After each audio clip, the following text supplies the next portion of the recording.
Nous commençons aujourd'hui un projet avec l'aide de Hachem.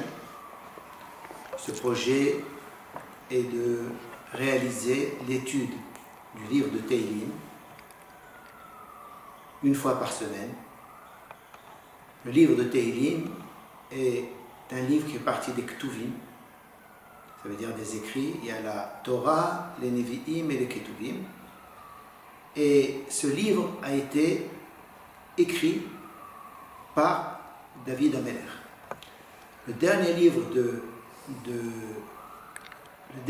des Ketuvim se termine par Veishai Holid et David.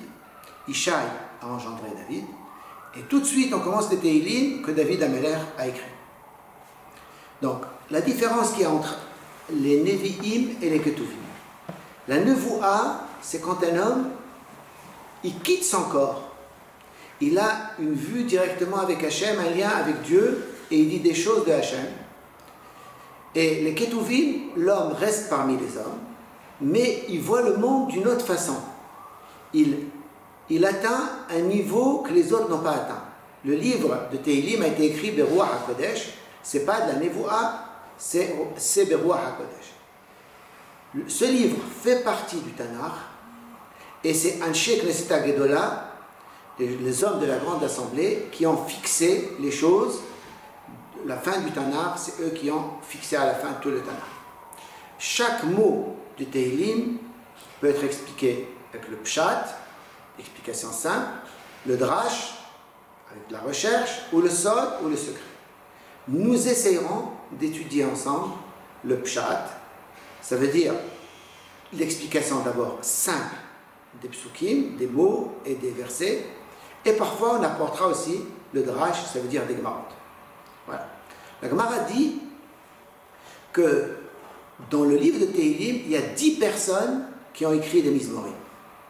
Par exemple, Tefila et Moshe, c'est Moshe Rabbeinu, Mizmor, les Asaf, c'est Asaf, et les hommes de la grande assemblée ont mis dans les Tehillim aussi ces Mizmorim. D'autres expliquent que les choses ne sont pas passées comme ça. David Ameler lui-même a trouvé Beruach HaKodesh, avec le souffle divin, tout ce que les 10 autres ont dit, et il les a mis avec dans les Tehillim. Avraham, un grand commentateur, dit qu'il faut rester dans le Pshat. Le Pshat, c'est que c'est David Ameler qui a écrit, et il y a 10 personnes avec lui dans le livre de Tehillim. Donc le livre de Tehillim commence, premier pasuk, Ashrei Ha'ish, Asher lo halach ba'atzad reshaim, heureux l'homme. Donc David Ameler va s'occuper, va nous expliquer comment un homme peut devenir heureux. Qu'est-ce qui donne le bonheur à un homme? Qui ne veut pas le bonheur? Quel est l'homme heureux? Les gens en général pensent, pour être heureux, il faut être riche, mais il faut être fort, il faut être beau. David Ameler va nous dire que chez les hommes, ce qui rend heureux, c'est l'intériorité de l'homme. C'est son lien avec la Neshama, et c'est avec Arsawan Hashem, avec son service divin. Et David Ameler va sur le principe qui est le suivant, Sour Mera Varaseto. D'abord, éloigne-toi du mal, et après fais le bien. David Ameler va nous dire quel est le mal dont il faut s'éloigner. Asher lo halach ba'atzad reshaim. C'est un homme qui ne marche pas selon l'idée des hommes injustes, des reshaim. En général, le mot racha, c'est quelqu'un qui se comporte mal avec les autres. Ou b'derech hataim, et sur le chemin des gens qui fautent, lo hamad, il ne s'arrête pas. Hataim, c'est des fautes entre lui et Akadosh Baruch Hu, entre lui et Dieu. Ou moshav letzim lo yashav. Et là où s'installent les moqueurs, les gens qui veulent perdre leur temps, lo yashav, ils ne s'installent pas. On a ici halach, hamad, yashav. La Gemara pose la question et dit, s'il n'a pas été, comment voulez-vous qu'il s'arrête? Et s'il ne s'est pas arrêté, comment voulez-vous qu'il s'assoie? Et la Gemara répond que si quelqu'un veut y aller voir, dit je veux juste voir, il y va, il dit je ne m'arrêterai pas. S'il va pour voir, il s'arrêtera. Et s'il s'arrête, il finira par s'asseoir avec eux. Donc, il doit s'éloigner des trois choses. Ces trois choses dont parle David Ameller sont des choses qui parlent des trois dimensions de l'homme. L'homme a la Mahashava, le Dibour et le Maaseh. La Mahashava, c'est la Hatzat Reshaim. L'idée, les idées de Reshaim, ça se passe dans la préparation des idées. Ça, c'est la Mahashava. Hataim, c'est dans le Maaseh, comment ils réalisent ce qu'ils ont réfléchi. Et la parole, c'est les Laitzanim, c'est les moqueurs. Il y a trois choses où l'homme peut exceller ou bien fauter. Ça, c'est ce qu'on appelle sourd mera. Éloigne-toi de tout ce qui peut te déstabiliser. Ki im betorat Hashem hefzo uptorato yehege yomam balayla. Ça, c'est asetov. Ça, c'est faire le bien. David Ameller a dit, il ne doit réfléchir et son désir ne doit être que Torah Hashem, que la Torah de Hashem. Ou Ptorato, et dans sa Torah, on comprend pour le moment la Torah de Hashem, Yehege Yomam Valayla. Il réfléchit et il parle jour et nuit. C'est sa préoccupation. Donc on a ici l'idée, le maaseh et aussi la parole, puisqu'il en parle. Ce pasouk est rapporté dans la Gemara avec un midrash pour dire la chose suivante. Au début du pasouk, c'est écrit Torah Hashem. Quelqu'un qui étudie, il étudie la Torah de Hashem. Puis après, c'est écrit Uptorato, et sa Torah. Alors, quand on dit sa Torah, est-ce que c'est la Torah de Hashem ou la Torah de l'homme? Et Chachamim dit, au début, c'est la Torah de Hashem. Et après, quand il a intégré cette Torah, elle devient à lui, à l'homme. De cette idée, les Chachamim apprennent une halakha, qui est la suivante. Chacham shemachal al kvodo, kvodo mahu. Un chacham qui pardonne, qui nous pardonne de ne pas l'honorer, qui ne veut pas qu'on l'honore, eh bien, on doit accepter sa volonté. Et pourtant, nous, ce qu'on respecte, ce qu'on honore, c'est la Torah.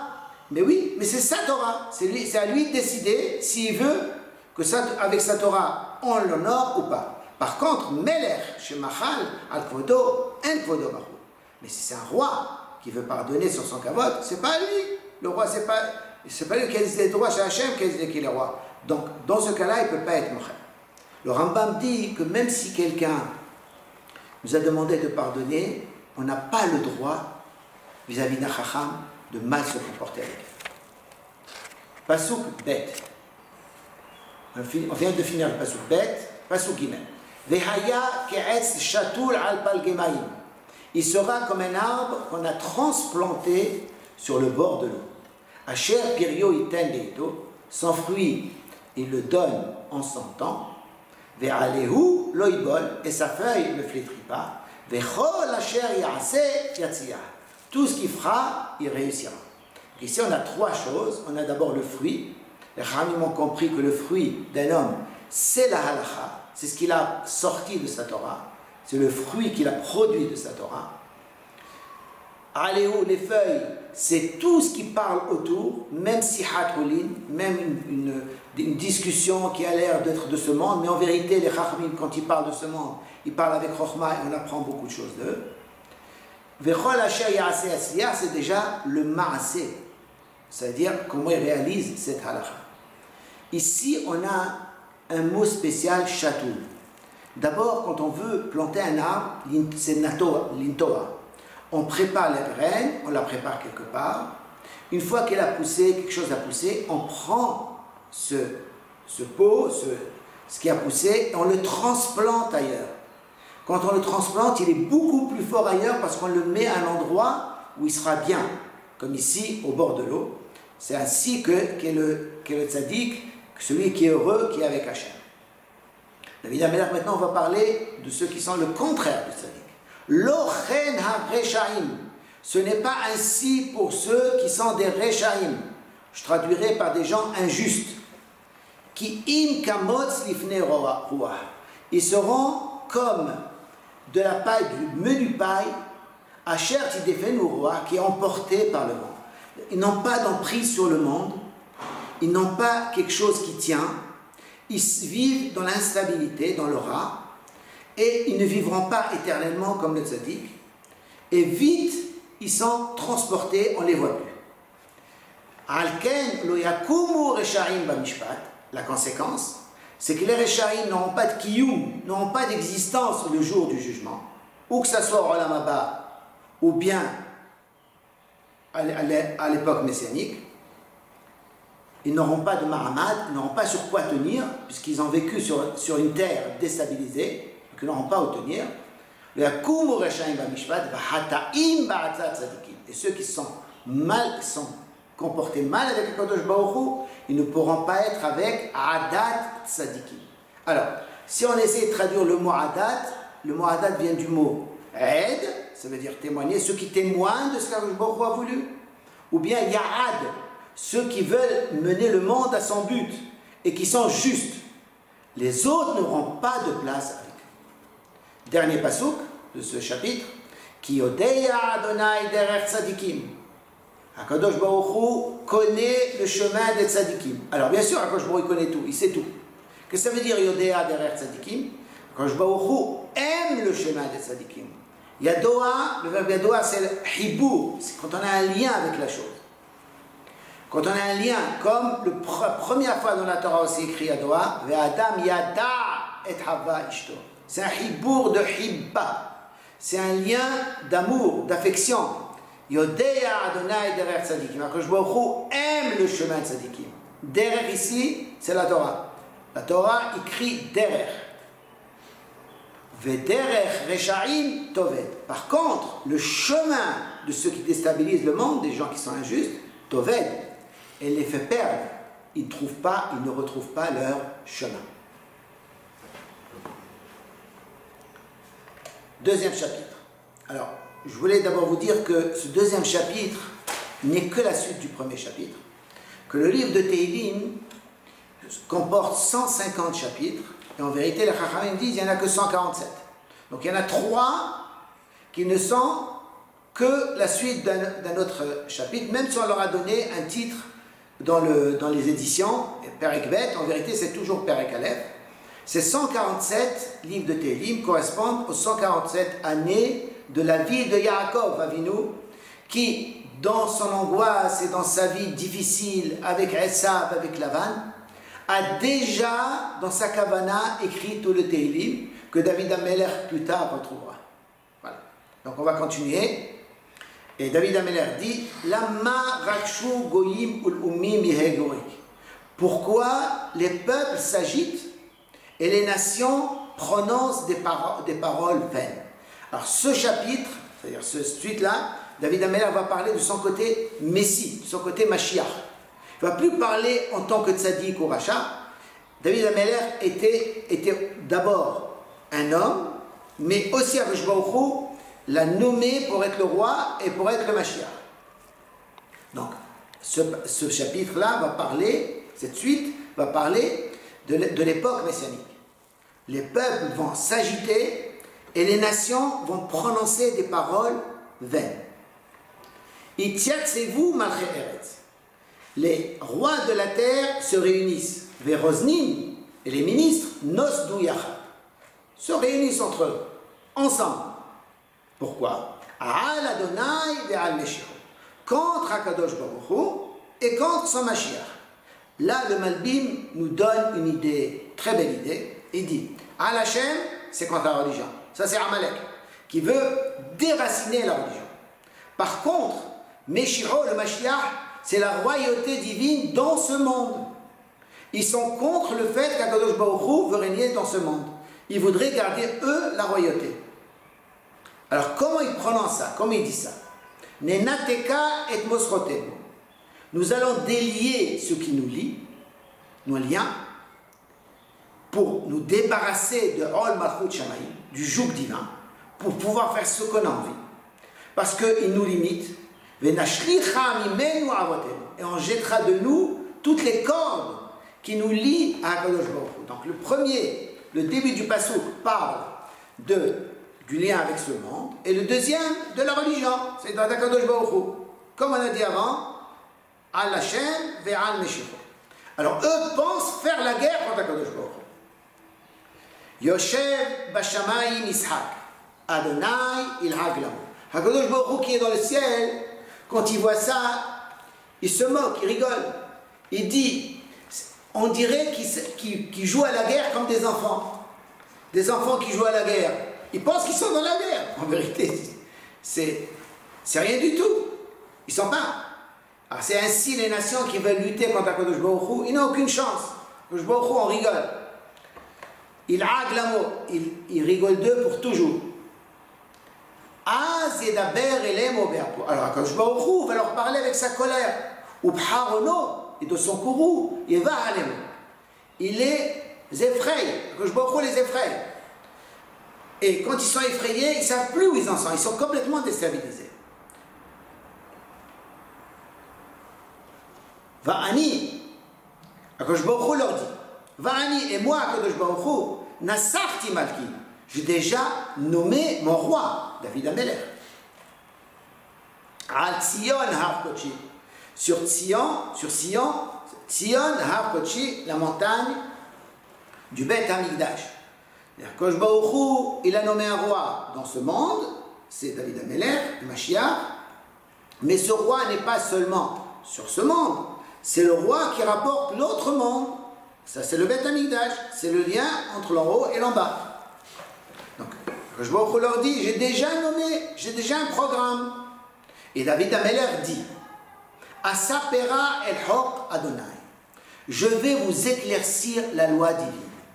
Hok, ça veut dire quelque chose qui est gravé. De la même façon que je a créé des lois dans le monde, des lois naturelles, Akadosh Baruch Hu aussi a imposé le peuple juif comme le peuple d'Hachem.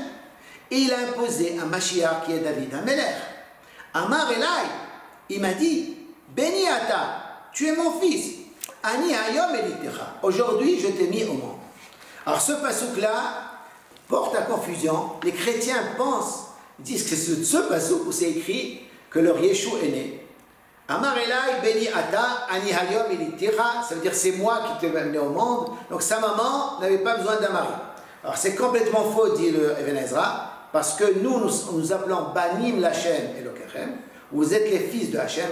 Banim, ça veut dire vous êtes les constructeurs de ce que je veux, du monde que je veux. C'est vous à qui j'ai donné les Neshamot de Gdusha pour construire les choses dans ce monde.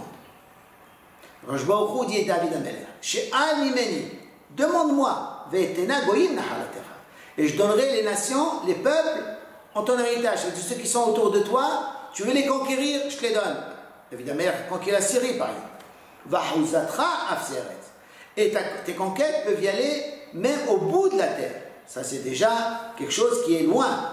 Et quand je lui donne, ça veut dire que tous les peuples se réuniront autour du Mashiach. Ceux qui accepteront le Mashiach, ils pourront vivre comme les tzadikim motarolam. Et ceux qui ne veulent pas, David Amelech va dire ce qui va leur arriver. Terohem beshevet barzel. Tu vas les casser avec un bâton de fer. Les Chachamim disent ici c'est l'épée.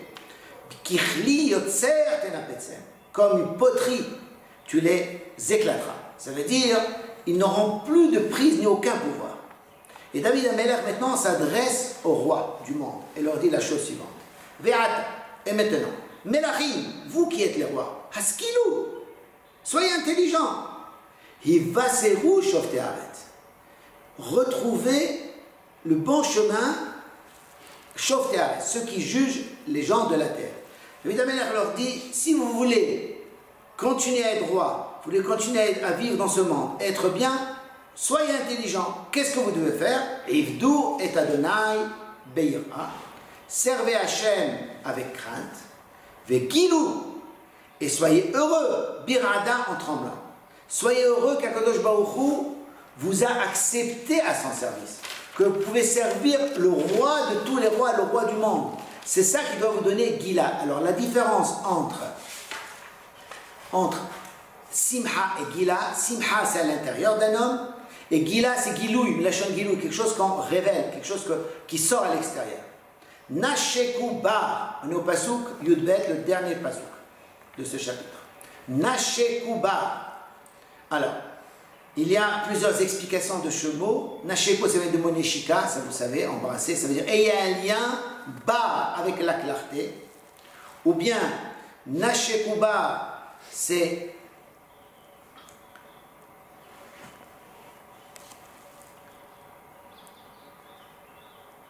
ayez le désir, vel isher teshukater, nashekuba, ayez le désir de la clarté. Et retrouvez la clarté de votre relation avec Akadosh Baruch Hu. Ben yaina, de peur que Akadosh Baruch Hu s'énerve. Vetovdu derer, et vous allez perdre le chemin. La Torah s'appelle derer, et ceux qui ne suivent pas la Torah, c'est des paumés, ils perdent le chemin. Qui va, qui ma'atapu, vite Akadosh Baruch Hu, sa colère peut brûler. Ashrei kol hosego, heureux tous ceux qui se mettent sous sa protection. David HaMelech a commencé par Ashrei Ha'ish, heureux l'homme, et il a expliqué quel est cet homme qui est heureux maintenant à la fin du chapitre.